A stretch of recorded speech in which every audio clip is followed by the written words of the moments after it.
ಅಯ್ಯೋ, ಕಷ್ಟಪಟ್ಟರೆ ದುಡ್ಡು ಎಲ್ಲೂ ಹೋಗಲ್ಲ, ಕೈ ಬಿಟ್ಟು ಹೋಗಲ್ಲ. ಹಂಗೆ ಹಿಂಗೆ ಅಂತ ಎಲ್ಲ ಹೇಳ್ತಾರೆ ಜನಗಳು. ಆದರೆ ನಾವು ಕಷ್ಟಪಟ್ಟಿರೋದೇನೆ ಕೈ ಬಿಟ್ಟು ಹೊರಟೋಯ್ತಲ್ಲ. ಏನು ಮಾಡಲಿ, ನನ್ನ ಮಗಂಗೂ ನನಗೂ ನನ್ನ ಗಂಡಂಗೂ ಯಾವ ನೆಮ್ಮದಿನೂ ಇಲ್ದಿದ್ದಂಗೆ ಆಗೋಯ್ತಲ್ಲಪ್ಪ. ಇದನ್ನೆಲ್ಲ ಯಾರು ಸರ್ ಮಾಡ್ತಾರೆ, ಏನು ಮಾಡ್ತಾರೆ? ಅವ್ನು ಸಿಕ್ಕಿದ್ನೋ ಸಿಗಲಿಲ್ವೋ ಒಂದೂ ಗೊತ್ತಿಲ್ಲ. ಏನಾಯಿತು ಏನಂತಲೇ ಗೊತ್ತಾಗ್ತಿಲ್ವಲ್ಲ ನನಗೆ. ಏನು ಮಾಡೋದು ಇವಾಗ? ಯಾರು ಸಹಾಯ ಕೇಳಿದ್ರೆ ಸಹಾಯ ಮಾಡ್ತಾರೆ ನಮಗೆ? ನನ್ನ ಮಗ ಬರಲಿ, ನನ್ನ ಮಗನ ಹತ್ರ ಎಲ್ಲ ವಿಚಾರ ಮಾಡಬೇಕು. ಇಷ್ಟೊತ್ತಾದರೂ ನನ್ನ ಮಗ ಬರಲಿಲ್ವಲ್ಲ. ಅಯ್ಯೋ ದೇವ್ರೆ, ನಮ್ಮ ಆಸ್ತಿ ನೀನೇ ಉಳ್ಸಪ್ಪ. ನನ್ನ ಗಂಡ ಆಗಲೂ ರಾತ್ರಿ ಕಷ್ಟಪಟ್ಬಿಟ್ರು ಸಂಪಾದನೆ ಮಾಡಿರೋ ಆಸ್ತಿ ಕಣಪ್ಪ ಇದು. ಯಾವುದೋ ಹಂಗಾಮಿ ಆಸ್ತಿ ಅಲ್ಲ ಕಣಪ್ಪ, ಕಷ್ಟಪಟ್ಟು ಸಂಪಾದನೆ ಮಾಡೋರೆ ಕಣಪ್ಪ. ದಯವಿಟ್ಟು ದಯವಿಟ್ಟು ನಮ್ಮ ಆಸ್ತಿ ಎಲ್ಲ ನಮಗೆ ಉಳಿಸ್ಕೊಡಂಗೆ ಮಾಡಪ್ಪ. ಮಗನೇ ಮಗನೇ ಬಂದೇನೋ? ಸಿಕ್ಕುದ್ನಾ? ಅವ್ನು ಸಿಕ್ಕುದ್ನಾ? ಏನಂತ ಹೇಳ್ದ? ಎಲ್ಲ ದುಡ್ಡು ವಾಪಸ್ ಕೊಟ್ಬಿಡ್ತಾನಂತ ಅವರಪ್ಪ. ಎಲ್ಲವನೇ ಅಂತ ಹೇಳಿದ್ನಾ? ಅವರಪ್ಪನ ಹತ್ರ ಫೋನಾಗಿ ಮಾತಾಡ್ದ ನೀನು? ಏನಂತ ಹೇಳ್ದ? ಅಮ್ಮ, ಹೆಂಗೆ ಹೇಳ್ಬೇಕು ನಿನಗೆ ಅಂತಲೇ ಗೊತ್ತಾಗ್ತಿಲ್ಲ ನನಗಂತೂ. ಅಮ್ಮ, ಅದು ಹೇಳು ಮಗನೇ, ಪರವಾಗಿಲ್ಲ. ಏನು ಅಂತ ಹೇಳು. ಪ್ರಾಣ ಹೋಗೋ ಟೈಮ್ ಇವಾಗ. ಏನು ಹೇಳಿದ್ರು ಸಹಿಸ್ಕೊಳ್ಳೋ ಶಕ್ತಿ ಐತೆ ನನಗೆ. ಹೇಳು, ಏನು ಅಂತ ಹೇಳು. ಅಮ್ಮ, ಆ ರಚ್ಚೋಕ್ಕಿಂತ ಜಾಸ್ತಿ ನನಗೆ ಮೋಸ ಮಾಡಿರೋದು ಅಂದರೆ ನಾನು ಲವ್ ಮಾಡಿರೋ ರೋಸ್ ಕಣಮ್ಮ. ತುಂಬಾ ಮೋಸ ಮಾಡಿಬಿಟ್ಟವಳೆ ಕಣಮ್ಮ. ತುಂಬ ಮೋಸ ಮಾಡಿಬಿಟ್ಟವಳೆ ನೋಡು. ಅವಳಿಗೆ ಎಲ್ಲ ಈ ಥರ ಆಗುತ್ತೆ ಅಂತೇಳ್ಬಿಟ್ಟು ಎಲ್ಲ ಮೊದಲೇ ಗೊತ್ತಿತ್ತು ಕಣಮ್ಮ. ಅವಳಿಗೆ ಇದೇ ಥರ ಆಗುತ್ತೆ, ಆಸ್ತಿ ಎಲ್ಲ ನಮ್ಮದು ಹೋಗುತ್ತೆ ಅಂತ ಮೊದಲೇ ಗೊತ್ತಿದ್ದೇನೆ ಬೇಕಂತನೇ ನನ್ನ ಜೊತೆ ಬ್ರೇಕಪ್ ಅಂತ ಹೇಳ್ಕೊಬಿಟ್ಟು ಅದೇ ರಾಜಾರಾಮ್ ಅಂಕಲ್ ಮಗ ಅವನಲ್ಲ, ಅವನ ಮಗುನ ಜೊತೆ ಸುತ್ತಾಡೋಕ್ಕೆ ಶುರು ಮಾಡ್ಕೊಂಡವಳೆ. ಆಸ್ತಿ ಎಲ್ಲ ಹೆಂಗಿದ್ರು ಅವನ ಹೆಸ್ರಿಗೆ ಹೋಗ್ತೈತೆ ಅಂತ ಗೊತ್ತಲ್ವ. ಇನ್ನೇನು ಬೇಜಾನ ಆಸ್ತಿ ತೆಗೆದುಬಿಟ್ಟವ್ರಂತೆ, ಸಾಲ ನಮ್ಮ ಇದ್ರ ಮೇಲೆ ಸಾಲ ತಗೊಂಬಿಟ್ಟು. ಅಮ್ಮ, ಅವಳಿಗೆಲ್ಲ ಗೊತ್ತಿದ್ದು ಬೇಕಂತ ಅಷ್ಟೊಂದು ಇಷ್ಟಪಟ್ಟಿರೋಳು ನನಗೆ ಮೋಸ ಮಾಡಿಬಿಟ್ಲು ಕಣಮ್ಮ. ಈ ಪ್ರಪಂಚದಲ್ಲಿ ಯಾರೂ ಒಳ್ಳೆಯವರಿಲ್ಲ, ಎಲ್ಲ ನಮಗೆ ಮೋಸ ಮಾಡೋರೇನೆ ನಮ್ಮ. ಛೇ, ಆ ರಚ್ಚುನೇ ಮೇಲೂ ಅನ್ನಿಸ್ತೈತೆ ಹೆಂಗೋನೋ. ಇವಳು ಕಂಪೇರ್ ಮಾಡಿದ್ರೆ ಎಲ್ಲ ಗೊತ್ತಿದ್ದು ಹಾಳು ಮಾಡ್ಕೊಂಡ್ಬಿಟ್ಟೆ. ಅಮೇರಿಕಾದಲ್ಲಿಟ್ಟು ಎಷ್ಟೆಲ್ಲ ದುಡ್ಡು ಖರ್ಚು ಮಾಡಿದೆ ಅವಳಿಗೋಸ್ಕರ. ಆದರೆ ಕೊನೆಗೆ ಎಷ್ಟು ಮೋಸ ಮಾಡ್ತಾವಳು ಗೊತ್ತೇನಮ್ಮ ನನಗೆ. ಅಯ್ಯೋ ದೇವ್ರೆ, ಸಿಕ್ದವರೆಲ್ಲ ನಮಗೆ ಮೋಸ ಮಾಡೋರೆ ಆಗೋಗ್ಬಿಟ್ರೆ ನಾವು ಹೆಂಗಪ್ಪ ಬದುಕನ? ಅಯ್ಯೋ ಮಗನೇ, ಏನೋ ಮಾಡೋದು. ಅಮ್ಮ, ಬೇರೆ ದಾರಿನೇ ಇಲ್ಲ. ಅವರಪ್ಪ ಎಲ್ಲವನೇ ಅಂತ ಬಾಯಿ ಬಿಡಲಿಲ್ಲ. ಆಮೇಲೆ ನಾನೇ ಅವಳನ್ನು ಕೇಳಿದೆ, ರೋಸ್ನ ಎಲ್ಲ ಇಬ್ಬರೇ ಅಂತ ಕೇಳಿದ್ದಕ್ಕೆ ಅವಳು ಸಹ ಏನೂ ಹೇಳಲಿಲ್ಲ ಗೊತ್ತಾ. ಬೇಕಂತಲೇ ಏನೂ ಹೇಳಲಿಲ್ಲ ಅಮ್ಮ ಅವಳು. ಛೇ, ಅಷ್ಟೆಲ್ಲ ಸಹಾಯ ಮಾಡಿರೋ ನನಗೇನೇನೆ ಅವಳು ಸಹಾಯ ಮಾಡಲಿಲ್ಲ. ನಮ್ಮ ಆಸ್ತಿ ಎಲ್ಲ ಹೋಗೋದಂತೂ ಗ್ಯಾರಂಟಿ ಅಮ್ಮ. ನನ್ನ ಫ್ರೆಂಡ್ಸ್ ಯಾರ ಹತ್ರನಾದ್ರೂ ಏನಾದರೂ ಐಡಿಯಾ ಕೊಡ್ತಾರೇನೋ ಕೇಳ್ಕೊಂಡ್ಬಿಟ್ಟು ಬರ್ತೀನಿ. ಸರ್ ಸರ್ ಹೇಳೋ ಏನು? ಸರ್ ಅದು ಅದು ನೋಡು, ಇಂಪಾರ್ಟೆಂಟ್ ವಿಷಯ ಇದ್ರೆ ಹೇಳು, ಇಲ್ಲಾಂದರೆ ದಯವಿಟ್ಟು ನಮಗೆ ಟೆನ್ಷನ್ ಕೊಡ್ಬೇಡ. ಸ್ವಲ್ಪ ಹೊತ್ತು ಹೊರಗಡೆ ಇರ್ತೀಯಾ? ಸರ್, ನಿಮ್ಮ ಅಪ್ಪ ಅವ್ರಿಗೆ ಹಾರ್ಟ್ ಅಟ್ಯಾಕ್ ಆಗಿದೆ ಸರ್. ಹಾಸ್ಪಿಟಲಲ್ಲಿ ಅಡ್ಮಿಟ್ ಮಾಡಿದ್ದಾರೆ ಸರ್. ಅಯ್ಯೋ ಅಯ್ಯೋ, ನನ್ನ ಗಂಡಂಗೆ ಏನಾಯ್ತು ನನ್ನ ಗಂಡಂಗೆ? ಅಯ್ಯೋ, ಯಾವ ಹಾಸ್ಪಿಟಲ್ಲು? ಜಯದೇವ್ ಹಾಸ್ಪಿಟಲ್ಲು. ಬನ್ನಿ, ನಾನೇ ಆಸ್ಪತ್ರೆ ಹತ್ರ ಕರ್ಕೊಂಡೋಗಿ ಬಿಟ್ಬಿಟ್ಟು ಅಡ್ಮಿಟ್ ಮಾಡಿ ಬಂದಿದ್ದೀನಿ. ನಿಮಗೆ ಫೋನಾಗಿ ಹೇಳಿದ್ರೆ ಚೆನ್ನಾಗಿರಲ್ಲ ಅಂತ ಹೇಳ್ಬಿಟ್ಟು ಓಡೋಡಿ ಬಂದೆ ನಿಮ್ಗೆ ಹೇಳಕ್ಕೆ ಅಂತ. ಅಪ್ಪಂಗೇನು ಅಪಾಯ ಇಲ್ಲ ತಾನೇ? ಓಕೆ ತಾನೇ ಎಲ್ಲ? ಎಲ್ಲ ಓಕೆ ಸರ್, ಏನು ಪ್ರಾಬ್ಲಮ್ ಇಲ್ಲ. ಡಾಕ್ಟ್ರು ಟ್ರೀಟ್ಮೆಂಟ್ ಕೊಡ್ತಾವ್ರೆ. ನೀವು ಅಷ್ಟೊಳಗಡೆ ಬಂದರೆ ತುಂಬ ಒಳ್ಳೇದು. ಸರಿ, ಕಾರ್ ಸ್ಟಾರ್ಟ್ ಮಾಡಿ ನೋಡಿ ಬರ್ತೀನಿ. ಅಮ್ಮ, ಸಮಾಧಾನ ಮಾಡ್ಕ. ಏನೂ ಆಗಿಲ್ವಂತೆ, ಸಮಾಧಾನ ಮಾಡ್ಕ. ಮತ್ತೆ ಟೆನ್ಷನಾಗಿ ನಿನ್ಗೇನಾದರೂ ಆದರೆ ಮತ್ತೆ ಅದನ್ನು ನಾನೇ ನೋಡಬೇಕು. ಪ್ಲೀಸ್ ಸಮಾಧಾನ ಮಾಡ್ಕ. ನಾನು ನೋಡ್ಕೊಳ್ತೀನಿ ಅನ್ನಲ್ಲ, ಎಲ್ಲ ಸಮಾಧಾನ ಮಾಡ್ಕ. ಅಯ್ಯೋ ರೀ, ನೀವಿಲ್ಲ ಅಂದರೆ ನಾನು ಇರಲ್ಲ ರೀ. ನೀವಿಲ್ಲ ಅಂದರೆ ನಾನು ಹೊರಟೋಗ್ತೀನಿ ರೀ. ನಾನಂತೂ ಇರಲ್ಲ ರೀ. ಅಯ್ಯೋ ದೇವ್ರೆ ರೀ, ನಡಿಯೋ ಬೇಗ ನಿಮ್ಮ ಅಪ್ಪನ ಹತ್ರ. ಅಯ್ಯೋ ದೇವ್ರೆ, ನಮ್ಮ ಅಪ್ಪಂಗೆ ಏನೂ ಆಗದೆ ಇದ್ರೆ ಸಾಕು.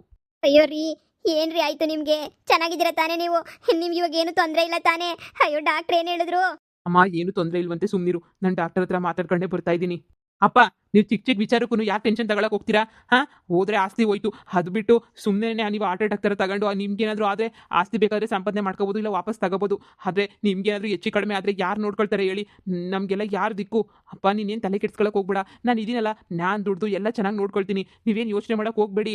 ಇಲ್ಲ ಕಣೋ ಮಗನೇ, ಅನ್ಯಾಯವಾಗಿ ನಿನ್ಗೂ ನಿಮ್ಮ ಅಮ್ಮಂಗೂ ಎಲ್ರಿಗೂ ಅನ್ಯಾಯ ಮಾಡಿಬಿಟ್ಟೆ. ನಾನಂತೂ ಮೊದಲಿಂದನೂ ನಿಮ್ಮನ್ನು ಚೆನ್ನಾಗಿ ನೋಡ್ಕೊಳ್ಳಿಲ್ಲ ನಾನು. ಎಲ್ಲ ನನ್ನ ತಂಗಿ ಅಂತ ಅಲ್ಲಿ ಪ್ರೀತಿ ತೋರಿಸಿ ನಿಮಗೆ ಪ್ರೀತಿನೂ ತೋರಿಸ್ಲಿಲ್ಲ, ಏನೂ ತೋರಿಸ್ಲಿಲ್ಲ. ಕೊನೆ ಪಕ್ಷ ನಿಮ್ಗೆ ಆಸ್ತಿನಾದರೂ ಉಳಿತೈತೆ ಅಂತ ಹೇಳಿದ್ರೆ ಅದನ್ನು ಅನ್ಯಾಯವಾಗಿ ಕಳೆದ್ಬಿಟ್ನಲ್ಲೋ ನಾನೇನೇ. ನಾನು ಚೊಪ್ಪಲಿ ತಗೊಂಡು ನಾನೇ ಪಟ ಅಂತ ಹೊಡ್ಕೊಬೇಕು ಕಣೋ. ಅನ್ಯಾಯವಾಗಿ ನಿಮಗೆಲ್ಲ ಮೋಸ ಮಾಡಿಬಿಟ್ಟೆ. ನನಗಂತೂ ಏನು ಮಾಡಬೇಕು ಅಂತಲೇ ಅರ್ಥ ಆಗ್ತಿಲ್ಲ. ನನಗೆ ಕ್ಷಮಿಸ್ಬಿಡು. ನಾನು ಸತ್ತೋಗಿದ್ರೇ ಚೆನ್ನಾಗಿರೋದು ಅಂತ ಅನ್ನಿಸ್ತೈತೆ. ಬಿಡ್ರಿ, ನಾನು ಬರ್ತೀನಿ. ಇಬ್ರು ಸೇರ್ಕೊಂಡು ಸತ್ತೋಗೋಣ ಬಿಡಿ. ಅಷ್ಟೇನೇನೆ. ಅಮ್ಮ, ಅಪ್ಪ, ಸುಮ್ಮನೆ ಇರ್ತೀರಾ? ಯಾಕೆ ನಾನಿಲ್ಲಿ ಬದುಕಿಲ್ವಾ? ನನ್ನ ಮುಂದೆನೇ ಸಾಯ ಮಾತು ಯಾಕೆ ಆಡ್ತಾ ಇದ್ದೀರಾ? ಮುಳ್ಳಿಂದನೇ ತೆಗಿಬೇಕು. ಇದು ನಾನು ಏನು ಮಾಡಬೇಕು ಅಂತ ನನಗೆ ಚೆನ್ನಾಗಿ ಗೊತ್ತು. ನಿಮಗೆ ಮಿನಿ ಹಾರ್ಟ್ ಅಟ್ಯಾಕ್ ಆಗೈತೆ ಅಷ್ಟೇನೆ, ಪ್ರಾಣಕ್ಕೇನು ಅಪಾಯ ಇಲ್ಲ. ನೀವೇನು ಯೋಚನೆ ಮಾಡೋಕೆ ಹೋಗ್ಬೇಡಿ. ನಮ್ಮ ಆಸ್ತಿನ ಹೆಂಗಾದ್ರೂ ಮಾಡಿ ನಾನು ವಾಪಸ್ ತಗೊಳ್ತೀನಿ. ನೋಡು, ನೀವು ಇದ್ರ ಬಗ್ಗೆ ಎಲ್ಲ ಯೋಚನೆ ಮಾಡೋದು ಬಿಟ್ಬಿಟ್ಟು ಆರಾಮಾಗಿರ್ರಿ. ಇನ್ನೊಂದು 2-3 ಡೇಸ್ಗೆ ಡಿಸ್ಚಾರ್ಜ್ ಮಾಡ್ತಾರಂತೆ. ನಾನು ಮುಂದೆ ಏನು ಮಾಡಬೇಕು ಅಂತ ಎಲ್ಲ ಯೋಚನೆ ಮಾಡ್ತೀನಿ, ಸರಿನಾ? ನೀವು ಆರಾಮಾಗಿ ರೆಸ್ಟ್ ಮಾಡಿ, ಅಷ್ಟೇ ಸಾಕು. ಮಗನೇ, ತುಂಬ ಕಷ್ಟಪಡಬೇಕಾಗ್ತಿದೆ ಕಣೋ. ನೀವು ಕಷ್ಟ ಅಂದರೆ ಏನು ಅಂತ ಗೊತ್ತಿಲ್ಲ ಮೊದಲೇನೆ. ಹಾಂ, ಸುಮ್ಮನೆ ಈ ಟೈಮಾಗೆ ಎಲ್ಲನೂ ನಿಮಗೆ ಸುಮ್ಮನೆ ಚೆನ್ನಾಗಿರಲ್ಲ ಮಗ. ಬಿಟ್ಬಿಡು. ಅನ್ಯಾಯವಾಗಿ ರಾಜಾರಾಮ್ ನನಗೆ ಮೋಸ ಮಾಡಿಬಿಟ್ಟ. ಏನು ಮಾಡೋಕ್ಕಾಗಲ್ಲ. ಎಲ್ಲ ಅನುಭವಿಸ್ಬೇಕಲ್ವಾ? ಅನುಭವಿಸ್ತೀನಿ ನಾನು. ನೀನು ಹೋಗು, ನೀನು ಹೋಗು, ಏನೋ ಒಂದು ಮಾಡ್ಕೊಂಡು ನಾನು ನೋಡ್ಕೊಳ್ತೀನಿ. ನೀನು ಹೋಗಿ ನನ್ನ ಬಗ್ಗೆ ಯೋಚನೆ ಮಾಡಿಬಿಡ ಮಗ. ಏನೋ ಒಂದು ನಾನು ಮಾಡ್ತೀನಿ. ನೀವಿಬ್ರು ಚೆನ್ನಾಗಿ ನಾನು ನೋಡ್ಕೊಳ್ತೀನಿ. ಕಂಪ್ನಿನ ನಾನು ಬೆಳೆಸಿ ಮಾಡಿದ್ದು, ಇನ್ನೂ ಬೆಳ್ಸೋಕ್ಕಾಗಲ್ವ ಕಂಪ್ನಿನ? ಮತ್ತೆ ಇನ್ನೊಂದ್ಸಲ ಕಂಪ್ನಿ ಕೊಡ್ತೀನಿ, ಇನ್ನೊಂದ್ಸಲ ಬೆಳೆಸ್ತೀನಿ, ಇನ್ನೊಂದ್ಸಲ ನಾನೇನೇ ಚೆನ್ನಾಗಿ ಬೆಳೆಸಿ ನಿಮ್ಮಿಬ್ರು ಚೆನ್ನಾಗಿ ನೋಡ್ಕೊಳ್ತೀನಿ. ನೀವು ಸಾಕು, ಮಾಡಿದ್ದೆಲ್ಲ ಸಾಕು ನಮಗೋಸ್ಕರ ಅಂತ. ನೀವು ತುಂಬಾ ಮಾಡಿದ್ದೀರಪ್ಪ ನಮಗೋಸ್ಕರ. ಎಲ್ಲ ಸಾಕು. ಮುಂದೆ ಏನು ಮಾಡಬೇಕು ಅಂತ ನನಗೆ ಗೊತ್ತು, ನಾನು ಮಾಡ್ತೀನಿ. ಮಗ ಬೇಡ ಕಣೋ, ನಮಗಿದೆಲ್ಲ ದುಡ್ಡು ಗಿಡ್ಡು ಅದೆಲ್ಲ ಬೇಡ. ಎಲ್ಲೋ ಒಂದು ಹತ್ರ ಸಿಂಪಲಾಗಿ ಜೀವನ ಮಾಡ್ಕೊಂಡು ಹೋಗ್ಬಿಡೋಣ, ಸರಿನಾ? ನೀನು ಅದ್ರ ಬಗ್ಗೆ ಎಲ್ಲ ಚಿಂತೆ ಬಿಟ್ಬಿಟ್ಟು ನೀನು ಆರಾಮಾಗಿರು. ಡಾಕ್ಟರ್ ಹತ್ರ ಒಂದ್ಸಲ ಮಾತಾಡ್ಕೊಂಡು ಬಿಡ್ಬಾ. ಇನ್ನೇನಾದ್ರು ಟ್ಯಾಬ್ಲೆಟ್ಸ್ ಅದು ಇದು ಏನಾದರೂ ಕೊಡಬೇಕಾ ಏನು ಅಂತ ಕೇಳ್ಕೊಂಡು ಬಿಡ್ಬಾ. ಇವ್ರನ್ನ ಇಲ್ಲಿ ವಾರ್ಡ್ಗೆ ಹಾಕೋರಲ್ಲ, ಏನು ತೊಂದರೆ ಇಲ್ವಾ ಅಂತ ಕೇಳು ಒಂದ್ಸಲ. ನಾನು ಮಾತಾಡ್ಕೊಂಡು ಬರ್ತೀನಮ್ಮ. ನನಗೆ ಕ್ಷಮಿಸ್ಬಿಡೆ. ತುಂಬ ತುಂಬ ಮೋಸ ಮಾಡಿಬಿಟ್ಟೆ ನಿಮ್ಗಿಬ್ರಿಗೂ ನಾನು.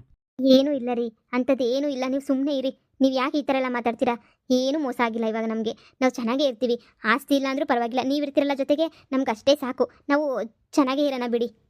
ಏನೋ ನೀವು ಈ ಥರ ಹೇಳ್ತೀರಷ್ಟೇ. ಈಗ ನನ್ನ ಮಗ ಮತ್ತೆ ಬೇರೆ ಕಂಪ್ನಿನ ಕೆಲಸ ಮಾಡ್ಕೊಂಡು ಮತ್ತೆ ಜೀವನ ಮಾಡಬೇಕು ಅಂತಂದರೆ ಅಷ್ಟೊಂದು ಸುಲಭ ಅಲ್ಲ ಅಲ್ವಾ? ಮೊದಲೇ ಅವನು ಕಷ್ಟ ಏನು ಅಂತ ಹೇಳ್ಬಿಟ್ಟು ಬೆಳೆಸೇ ಇಲ್ಲ, ಗೊತ್ತೇ ಇಲ್ಲ ಅವನಿಗೆ ಕಷ್ಟ ಏನು ಅಂತ.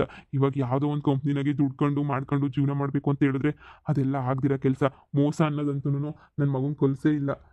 ಈಗ ಏನು ಮಾಡಿ ನಮ್ಮನ್ನು ಸಾಕ್ತಾನೆ? ನಾನೇನಾದರೂ ಕೆಲಸ ಹುಡ್ಕೊಂಡು ನಾನೇನಾದರೂ ಮಾಡಿ ಸಾಕ್ಬೇಕು ನನ್ನ ಮಗುನ. ಇಲ್ಲ ಅಂತಂದರೆ ಪಾಪ ಅವನು ತುಂಬಾ ನೋವು ಅನುಭವಿಸ್ಬೇಕಾಗ್ತದೆ. ಅಮೇರಿಕಾದಲ್ಲಿ ಹೆಂಗೋ ಇದ್ದ, ನಾನೇ ಕರೆಸಿ ನಮ್ಮ ತಂಗಿ ಮಗಳನ್ನ ಮದುವೆ ಮಾಡ್ಕ ಅಂತ ಹಾಳು ಮಾಡಿಬಿಟ್ಟೆ ಅಂತ ಅನ್ನಿಸ್ತಾ ಇತ್ತು ನನಗೆ. ಎಲ್ಲ ವಿಚಾರದಾಗೂ ಮೋಸ ಮಾಡಿಬಿಟ್ನೇನೋ ನಾನು. ಈಗ ಏನು ಮಾಡೋದು ಅಂತಲೇ ಅರ್ಥ ಆಗ್ತಾ ಇಲ್ಲ. ನೋಡು, ನೀನು ಅಳೋದು ನಿಲ್ಲಿಸ್ಬಿಡು. ನೀನು ಅಳ್ತಾ ಇದ್ರೆ ನನಗೆ ದುಃಖ ತಡ್ಕೊಳಕ್ಕಾಗಲ್ಲ. ನನ್ನ ಕಣ್ಣಾಗೂ ನೀರು ಬಂದ್ಬಿಡ್ತವೆ. ನೀನು ಅಳ್ಬೇಡ. ಕಣ್ಣೀರು ಒರೆಸ್ಕ. ನೀನು ಕಣ್ಣೀರು ಒರೆಸ್ಕ. ಅಮ್ಮ, ಏನು ಯೋಚನೆ ಇಲ್ವಂತೆ, ನಾಳೆನೇ ಡಿಸ್ಚಾರ್ಜ್ ಮಾಡ್ತಾರಂತೆ. ಆ ಥರ ಏನು ದೊಡ್ಡ ಹಾರ್ಟ್ ಅಟ್ಯಾಕ್ ಏನಲ್ವಂತೆ, ಮೈನರ್ ಆಗೈತೆ ಅಷ್ಟೇನಂತೆ. ಏನು ತೊಂದರೆ ಇಲ್ಲ ಅಂತ ಹೇಳಿದ್ರು. ನೀವೇನು ತಲೆ ಕೆಡಿಸ್ಕೊಬೇಡಿ, ಸರಿನಾ? ಡಿಸ್ಚಾರ್ಜ್ಗೆಲ್ಲ ನಾನು ಮಾತಾಡಿದ್ದೀನಿ, ಅಮೌಂಟ್ ಎಲ್ಲ ಪೇ ಮಾಡಿದ್ದೀನಿ. ನಾಳೆನೇ ಕರ್ಕೊಂಡು ಹೋಗ್ಬಿಡ್ತೀವಿ. ಸರಿ, ನೀವು ಮಾತಾಡ್ತಾ ಇರಿ. ನನಗೆ ಅಷ್ಟೊಂದು ಟೈಮ್ ಇಲ್ಲ. ನನಗೇನೋ ಬೇರೆ ಕೆಲಸ ಐತೆ, ನಾನು ನೋಡ್ಕೋಬೇಕು. ನೋಡು, ನೀನು ಯಾವುದೋ ಕಂಪ್ನಿನಾಗೆ ಕೂತ್ಕೊಂಡು ಕೆಲಸ ಮಾಡೋದು ಅದು ಇದು ಎಲ್ಲ ನನಗೆ ಇಷ್ಟ ಆಗಲ್ಲ. ಬೇಡ ಬೇಡ ಬೇಡ. ನೀನು ಯಾವ ಕಂಪ್ನಿಗೂ ಯಾರ ಕೈ ಕೆಳಗಡೆನೂ ಕೆಲಸ ಮಾಡಬಾರ್ದು ಅಷ್ಟೇನೆ. ನೀವು ಸುಮ್ಮನೆ ಇರಬೇಕು. ನಾನು ಬೇಕಾದ್ರೆ ಕೆಲಸ ಮಾಡಿಬಿಡ್ತೀನಿ, ನೀವು ಮಾತ್ರ ಮಾಡಬಾರ್ದು ಕೆಲಸನ. ನಾನು ಇವಾಗೇನು ಕೆಲಸ ಹುಡ್ಕೊಂಡು ಹೋಗ್ತಾ ಇಲ್ಲಪ್ಪ. ನೀನು ಸುಮ್ಮನೆ ಇರು. ನಾನು ಬೇರೆ ವಿಚಾರಕ್ಕೆ ನನ್ನ ಫ್ರೆಂಡ್ಸ್ ಹತ್ರ ಡಿಸ್ಕಷನ್ ಮಾಡಬೇಕು, ಅರ್ಜೆಂಟ್ ಐತೆ. ಅವರಾದರೆ ಏನೋ ಒಂದು ಐಡಿಯಾ ಹೇಳ್ತಾರೆ, ಅವ್ರ ಹತ್ರ ಮಾತಾಡ್ಕೊಂಡು ನಾನು ಬರ್ತೀನಿ, ಸರಿನಾ? ಈಗೇನು ತೊಂದರೆ ಇಲ್ಲ ಅಂತ ಹೇಳೋರೆ. ಒನ್ ಅವರ್ ಅಷ್ಟೇ ಬಂದುಬಿಡ್ತೀನಿ. ಅಮ್ಮ, ಅಪ್ಪನ ಚೆನ್ನಾಗಿ ನೋಡ್ಕೊತಾ ಇರು. ನಾನು ಹಿಂಗೆ ಹೋಗಂಗೆ ಬರ್ತೀನಿ. ಸರಿ ಕಣೋ, ಹುಷಾರು. ಜಗಳಗಿಗಳೆಲ್ಲ ಮಾಡ್ಕೊಳಕ್ಕೆ ಹೋಗ್ಬೇಡ, ಹಾಂ ಸರಿನಾ? ಏನೋ ಒಂದು ಮಾಡೋಣ. ಸರಿ ಬಿಡು, ಆಯಿತು. ನಾನೇನು ಮಾಡ್ಕೊಳ್ಳಲ್ಲ ಜಗಳ, ಸುಮ್ಮನೆ ಹೋಗಿ ಬರ್ತೀನಿ. ಅವನಿಗೆ ಆಸ್ತಿ ಹೋಗಿರೋದಕ್ಕೆ ಬಹಳ ಚಿಂತೆ ಅಂತ ಅನ್ನಿಸ್ತೈತೆ. ನಿಮ್ಗೆ ಈ ಥರ ಆಗಿರೋದಕ್ಕೆ ಅವನಿಗೆ ಚಿಂತೆ ಅಷ್ಟೇನೆ.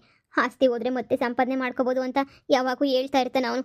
ನೀವು ಸುಮ್ಮನೆ ಇರ್ರಿ, ಆ ಥರ ಏನೂ ಆಗಲ್ಲ ರೀ. ನಿಮಗೆ ನಿಮ್ಮ ತಂಗಿಗೆ ಏನಾದರೂ ಫೋನ್ ಮಾಡಲಾ? ಸರೋಜಿಗೆ ಮಾತಾಡ್ತೀರಾ? ನಿಮ್ಮ ತಂಗಿ ಅಂದರೆ ತುಂಬ ಇಷ್ಟ ಅಲ್ವಾ?